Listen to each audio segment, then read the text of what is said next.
ada dua peristiwa yang berkaitan tentang Al-Quran yang terjadi di bulan suci Ramadan. Yang pertama, turunnya Al-Quran dari Lauhil Mahfuz ke Baitil Izzah. Peristiwa tersebut terjadi di satu malam yang dinamakan Lailatul Qadar. Peristiwa kedua, ia terjadi turunnya Al-Quran dari Baitul Izzati ke alam dunia, diturunkan kepada Nabi Muhammad sallallahu alaihi wasallam dengan wahyu pertama adalah Iqra bismi rabbikal ladzi khalaq. Di dalam kitab Al-Mu'jam Al-Mufahras li Alfadhil Quran disebutkan kata Ramadan itu sendiri Allah sebutkan hanya satu kali di dalam Al-Quran yang menjelaskan kapan turunnya Al-Quran. Di dalam kitab Mu'jam Mufradati Alfadhil Quran karya Al-Imam Ar-Raghib Al-Asbahani juga disebutkan oleh Syekh Muhammad Murtada Az-Zabidi dalam kitabnya Tajul Arus min Jawahiril Qamus. Definisi Al-Quran menurut para ulama berbeda satu dengan lainnya. Imam Syafi'i yang lahir tahun 150 Hijriah, wafat 204 Hijriah mengatakan Al-Quran itu adalah nama yang tidak diambil dari kata apapun. Jadi memang nama Al-Quran adalah nama. Wa qala ba'dul ulama, sebagian ulama mengatakan Al-Quran itu diambil dari kata baca. Qara'a yaqra'u Qur'anan. Karena kitab tersebut kita dapat manfaatnya dengan banyak membacanya.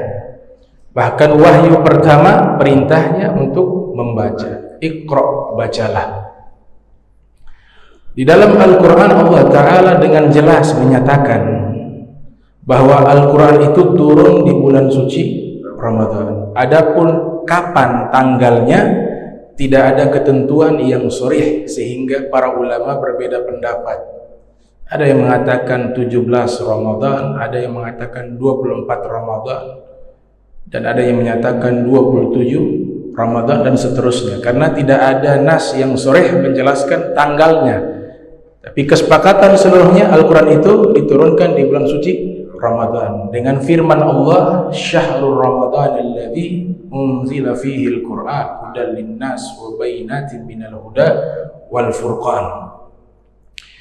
Ada sahabat serta sepupu Nabi yang sudah mendapatkan doanya Nabi SAW bahwa beliau ini akan diajarkan ilmu Al-Quran, yaitu Abdullah bin Abbas, dengan sabda Nabi, Allahumma faqihhu fid din wa 'allimhu ta'wil. Ya Allah, berikan anak tersebut paham tentang ilmu agamanya dan ajarkan padanya ta'wil. Dalam riwayat yang lain, Allahumma 'allimhul Quran. Ya Allah, ajarkan kepada anak tersebut, yaitu Ibnu Abbas, ilmu Al-Quran. Nah, Ibnu Abbas di dalam satu riwayat yang dikeluarkan oleh Al-Imamul Hakim yang lahir tahun 321 Hijriah, wafat 405 Hijriah, dalam kitab Al-Mustadrak, wa wafaqahu Zahabi, dan Imam Zahabi juga menyatakan hal yang sama dan mensahihkan riwayat ini, juga disahihkan oleh Ibnu Hajar Asqalani. Ibnu Abbas menjelaskan sejarah singkat proses turunnya Al-Quran. Beliau mengatakan anzalallahu al-Qur'ana, Allah Ta'ala menurunkan Al-Quran jumlatan wahidah, dengan jumlah yang utuh, minal lauhil mahfuz, dari lauhil mahfuz, ila baiti izzati min sama'id dunya, ke baiti izzah yang ada di langit dunia. Thumma, kemudian nazzala mufassala, Allah turunkan Al-Quran dari baitul izzati ke dunia secara berangsur-angsur, tidak sekaligus. Tapi kalau dari lauhil mahfuz sekaligus ke baitul izzati. Baitul izzati turun kepada Nabi Muhammad yang ada di bumi, yang ada di dunia, itu mufassalah, berangsur-angsur, bihasabil waqa'i, sesuai dengan peristiwa yang akan terjadi. Para ulama ulumul Quran menamakan asbabun nuzul. kronologis sebelum Allah wahyukan ayat atau Allah firmankan, itu ada peristiwa yang terjadi sebelumnya, namanya asbabun nuzul. Bihasabil waqa'i' fi 23 sana, periode waktu 23 tahun Al-Quran diturunkan kepada Nabi Muhammad SAW, ala Rasulillah sallallahu alaihi wasallam, sehingga Nabi SAW menjadikan momentum bulan suci Ramadan sebagai bulan Al-Quran dengan praktek dari Nabi secara langsung. Hadis diriwayatkan oleh Imam Al-Bukhari yang lahir tahun 194 Hijriah, wafat 256 Hijriah, dari Ibnu Abbas mengatakan, kana Rasulullah ajwadan nas wa kana ajwad ma yakunu fi Ramadan hina yalqahu Jibril fa kana yalqahu fi kulli lailatin min Ramadan fayudarisuhul Quran. Ibnu Abbas mengabarkan bahwa Nabi adalah manusia yang paling dermawan, dan dermawannya beliau lebih hebat lagi ketika masuk bulan suci Ramadan, di saat bertemu dengan malaikat Jibril. Dan Nabi bertemu dengan malaikat Jibril setiap malam di bulan suci Ramadan, fayudarisuhul Quran, kedua-duanya tadarusan Al-Quran. Jadi Nabi menggunakan momentum Ramadan sebagai bulan Al-Quran dengan praktek langsung dari Nabi Muhammad sallallahu alaihi wasallam. Kemudian dinyatakan Al-Quran ini kelak di yaumil qiyamah bisa berbicara. Disebutkan di dalam hadis riwayat Imam Muslim, Nabi katakan, iqra'ul Quran fa innahu ya'ti yaumal qiyamati syafi'an li ashabi. Bacalah Al-Quran, karena Al-Quran akan datang memberikan syafaat bagi orang yang selalu membaca Al-Quran. Hadis riwayat Muslim yang lahir tahun 204 Hijriah, wafat 261 Hijriah. Dalam riwayat Imam Tabrani dalam Mu'jam beliau yang lahir tahun 260 Hijriah, wafat 360 Hijriah, Rasul sallallahu alaihi wasallam bersabda, Al-Qur'anu syafi' musyaffa' wa mahil musaddaq. Al-Quran nanti di yaumil qiyamah memberikan syafaat dan diizinkan oleh Allah untuk memberikan syafaat. Dan Al-Quran mahil musaddaq, akan menjadi pelapor yang dibenarkan oleh Allah, melapor amal-amal kita yang kita lakukan di dunia. Man ja'alal Qur'ana amamah qadahu ilal jannah. Siapa yang jadikan Al-Quran sebagai tuntunan hidupnya ketika hidup di dunia, maka Al-Quran akan membawa dia ke surga. Wa man ja'alahu khalfahu saqahu ilan nar. Namun siapa yang tidak menjadikan Al-Quran sebagai pegangan hidupnya, pedoman hidupnya di dunia, maka Al-Quran itu sendiri akan membawanya ke dalam neraka, kata Rasul sallallahu alaihi wasallam. Al-Quran bukan sekedar kitab biasa, tapi dia adalah kalamullah munazzal ala qalbi Muhammad. Ia adalah firman-Nya Allah, dan tidak ada satupun manusia yang mampu menampung firman-Nya Allah, sehingga Allah gambarkan gunung yang besar akan hancur. Lau anzalna hadzal Qur'an ala jabal la ra'aituhu khashi'an mutasyaddian min khasyatillah. Seandainya diturunkan Al-Quran di atas gunung, gunung itu akan menjadi hancur. Para ulama tafsir mengartikan hancur karena kenapa? Begitu besarnya, thaqila, inna sanulki alaika qaulan thaqila, begitu beratnya firman Allah. Makanya yang Allah pilih yang bisa menampung firman Allah, kalamullah, ayat-ayat suci Allah, yaitu Nabi Muhammad sallallahu alaihi wasallam. Dikatakan Al-Quran diturunkan kepada Nabi Muhammad SAW biwasitati Jibril, dengan perantara Jibril atau tanpa perantara. Ibnu Qayyim dalam kitab Zadul Ma'ad fi Haddi Khairil Ibad yang lahir 691 Hijriah, wafat 751 Hijriah mengatakan, ada kalanya wahyu yang Allah berikan kepada Nabi Muhammad tanpa perantara Jibril langsung. Allah langsung berdialog dengan Nabi secara langsung. Ada kalanya lewat mimpi, dan ada kalanya lewat perantara Jibril. Ta'abbud tilawati, bernilai ibadah kita membacanya walaupun satu huruf, walaupun tidak tahu arti, Man qara harfan min kitabillah falahu bihi hasanatun wal hasanatu bi asyri amsalha la aqulu alif lam mim harfun walakin alif harfun wa lam harfun wa mim harfun, kata Nabi. Siapa yang baca itu Al-Quran walaupun satu huruf, Allah balas satu kebaikan dilipat gandakan menjadi 10 kali lipat. Ini bagi yang tidak tahu artinya, dan ini di luar bulan suci Ramadan. Bagaimana kalau dia bacanya di bulan suci Ramadan? Maka berlipat ganda, sebagaimana diriwayatkan sekali amal wajib yang kita lakukan dilipat gandakan 70 kali. Amalan sunnah dapat pahala wajib. Itu keutamaan khusus di bulan suci Ramadan.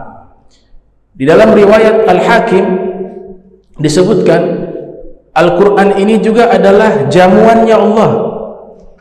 Nabi SAW bersabda bahwa inna hadzal Quran ma'dubatillah, sesungguhnya Al-Quran ini adalah jamuannya Allah. Fa'akbilu min ma'dubatihi, maka nikmatilah jamuannya Allah. Mastata'tum, semampu kalian. Jadi kalau kita sudah punya yang namanya hubungan yang kuat dengan Al-Quran, Imam Suyuti mengatakan Al-Quran ini mukjizatnya tidak pernah putus. Makna tidak pernah putus bukan hanya eksisnya Al-Quran sepanjang zaman, bukan, tapi maknanya keajaiban Al-Quran itu tetap ada. Dan ini terjadi di kalangan para sahabat, di kalangan para ulama. Di antara ulama yang mendapatkan keajaiban Al-Quran, dan Al-Quran ini keajaibannya, mukjizatnya bisa muncul jika yang membacanya siapa, orangnya seperti apa, hatinya seperti apa. Sehingga dikatakan oleh para ulama, orang yang membaca Al-Quran dengan hati yang bersih, maka dia tidak akan pernah kenyang ketika membaca Al-Quran. Al-Habib Hasan bin Ahmad Jamalulail diantaranya, itu ketika membaca Al-Quran dia merasakan kenikmatan, sehingga air liurnya itu terasa seperti madu. Bahkan kadangkala membaca ayat Al-Quran dia merasakan memakan makanan yang lezat. Ini yang disampaikan oleh Nabi, Al-Quran itu jamuannya Allah. Sehingga beliau tidak pernah membaca Al-Quran di bulan suci Ramadan tatkala sebelum waktu berbuka. Mulai dari waktu puasa di Ramadan tidak membaca Al-Quran. Beliau katakan, saya khawatir ketika saya membaca Al-Quran puasa saya batal. Kenapa? Karena ludahnya ini terasa seperti madu, kadang terasa memakan makanan yang sangat lezat. Nah, ini mereka sudah mencapai magom, merasakan kenikmatan tatkala membaca Al-Quran, karena mereka meyakini bahwa ini adalah kalamullah. Al-Imam Ja'far Shadiq bin Muhammad Al-Baqir yang lahir tahun 83 Hijriah, wafat 148 Hijriah, mengatakan innallaha yatajalla li'ibadihi fi kalamih walakinnahum la yubsirun. Tatkala seorang hamba membaca Al-Quran, sesungguhnya dia sedang berdialog dengan Allah. Itu yang kita tidak hadirkan dalam hati, kita hanya sekedar membaca. Makanya mukjizatnya itu tidak tampak. Berbeda dengan orang solehin, para aulia, kaum solehin, mereka ketika membaca Al-Quran, sebelum membaca mereka sudah gemetaran. Ada yang membaca, sebelum membaca sudah senang. Ditanya kenapa senang? Hadza kalamullah, saya sedang dialog dengan Allah. Ini firmannya Allah subhanahu wa ta'ala. Bahkan disebutkan dalam kitab Hilyatul Awliya wa Tabaqatul Asfiya, itu seorang ulama bernama Syekh Muawiyah Ad-Dorir. Dorir artinya matanya buta, tapi diberikan kemuliaan mukjizat Al-Quran dia dapatkan. Ketika membaca Al-Quran matanya normal, selesai baca Al-Quran kembali buta, baca lagi kembali Allah normalkan matanya, karena mukjizatnya Al-Quran tetap ada sepanjang zaman. Itu pernyataan Nabi Muhammad SAW dalam kitab Adabul Mufrad. Nah, orang-orang yang tidak mendapatkan daripada mukjizat Al-Quran, mereka hanya membaca, menganggap Al-Quran sebagai teks. Sayati zamanun ala ummati la yabqa minal Quran illa rasmuhu. Nabi katakan akan datang satu zaman bagi umatku tidak tersisa dari Al-Quran terkecuali tulisannya saja. Maknanya apa? Ya ada Al-Quran, tapi kita kurang hormat, kurang ta'zim. Dalam Al-Quran disebutkan wa may yu'azzim sya'airillah fa innaha min taqwal qulub. Siapa yang mengagungkan simbol-simbol kebesaran Allah, tanda dalam hatinya ada takwa. Imam Nawawi dalam kitab At-Tibyan fi Adabi Hamalatil Quran mengatakan di antara mengagungkan simbol-simbol kebesaran Allah yaitu memuliakan Al-Quran. Di antara bentuk memuliakan Al-Quran, para sahabat melakukannya.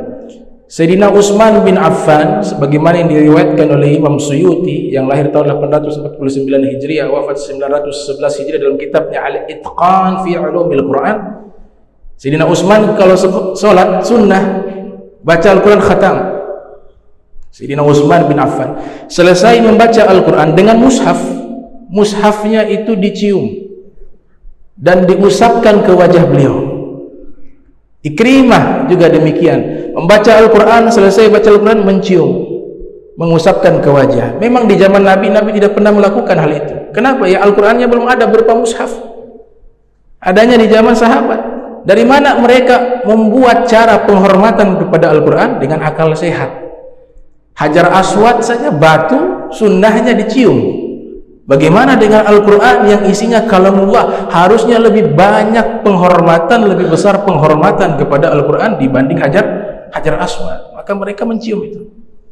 Nah, ini perasaan yang tumbuh dari hati dalam bentuk penghormatan kepada Al-Quran. Nabi sudah sampaikan, fadlu kalamillah ala sa'il kalam kafadlillah ala khalqihi. Perbandingan firman-Nya Allah dengan ucapan yang lainnya, ucapan makhluk bagaikan perbandingan Allah dengan makhluk. Jadi kalau ada buku-buku selain Al-Quran, kita harus tetap muliakan Al-Quran. Jangan tempatkan di lantai, jangan tempatkan di tempat duduk mimbar, karena itu tempat duduk, tempatnya pantat, tidak layak itu Al-Quran sejajar dengan pantat. Jangan letakkan di lantai.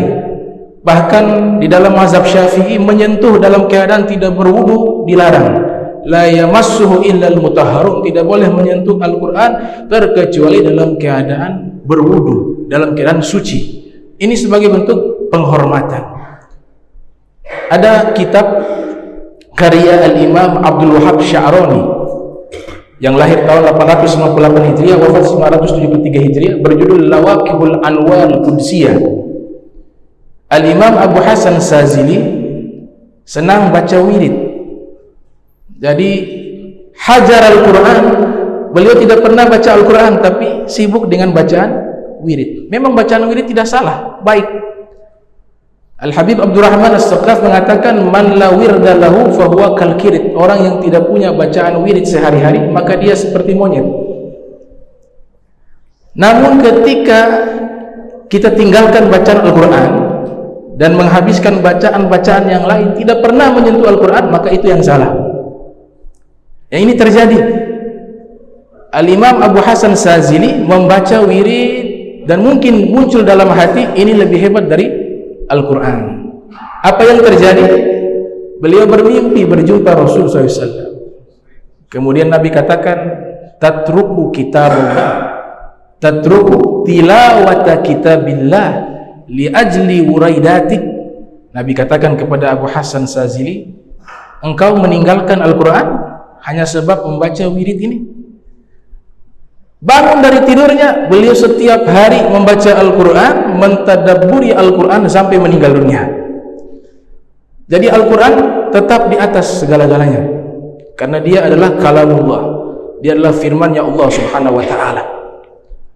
Sahabat bernama Usaid bin Khudair, itu riwayat yang sahih, dinukilkan oleh Ibnu Hajar Al-Asqalani dalam kitab Fathul Bari, juga ada dalam kitab Sahihul Bukhari.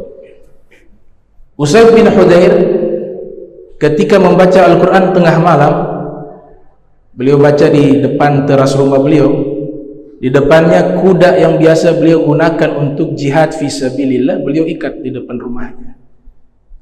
Beliau baca dengan begitu khusyuk. Di saat beliau membaca Al-Quran surat Al-Baqarah, tiba-tiba di atas kepala beliau berkumpul itu awan yang mengeluarkan cahaya putih, sehingga membuat beliau muncul rasa takut. Dihentikan bacaan Al-Quran, awan putih itu hilang. Besok harinya beliau melapor kepada Nabi Muhammad sallallahu alaihi wasallam, "Ya Rasulullah, semalam saya membaca Al-Quran, saya melihat ada awan putih yang mengeluarkan cahaya." Nabi menjawab, "Itu adalah malaikat. Mereka seluruhnya berkumpul karena senang mendengarkan engkau membaca firman-firman Allah Subhanahu wa ta'ala. Seandainya engkau terus membaca sampai waktu pagi dan ada manusia yang lihat engkau sedang membaca, pasti mereka juga akan melihat awan tersebut." Jadi mukjizatnya terjadi di zaman Nabi Muhammad sallallahu alaihi wasallam. Dan wujud daripada Al-Quran, kalau kita berbicara Al-Quran, di dalamnya ada ayat-ayat yang menceritakan kebaikan, ada larangan-larangan dan seterusnya. Nah, setiap ayat yang menceritakan kebaikan, wujudnya itu ada di dalam diri Nabi Muhammad SAW. Jadi manifestasi isi Al-Quran secara utuh dalam wujud manusia itu ada di dalam sosok Nabi kita Muhammad SAW. Sehingga Allah Ta'ala menyatakan, "Laqad kana lakum fi rasulillahi uswatun hasanah." Sungguh di dalam diri Nabi Muhammad ada teladan yang baik. Kemudian Sayyidatuna Aisyah pernah ditanya, bagaimana sih karakternya Nabi? Beliau menjawab dengan jawaban yang singkat, "Kana khuluquhul Qur'an." Karakternya Rasulullah, akhlaknya adalah seluruh isi Al-Quran. "Wa innaka la'ala khuluqin azim." Yang memiliki akhlak di atas akhlak yang agung, yaitu akhlak yang dimiliki oleh Nabi Muhammad SAW. Al-Habib Abdullah Al-Haddad membuat syair yang sampai hari ini syairnya masih ada tertulis di syubak, di jendela, di makam Nabi. Kalau kita ziarah ke kuburan Rasulullah, kita menghadap ke kuburan beliau, di situ ada syair, itu adalah syair karyanya Al-Habib Abdullah Al-Haddad. Sampai sekarang masih tertulis. Itu bertuliskan Nabiun Azim, Nabi yang agung.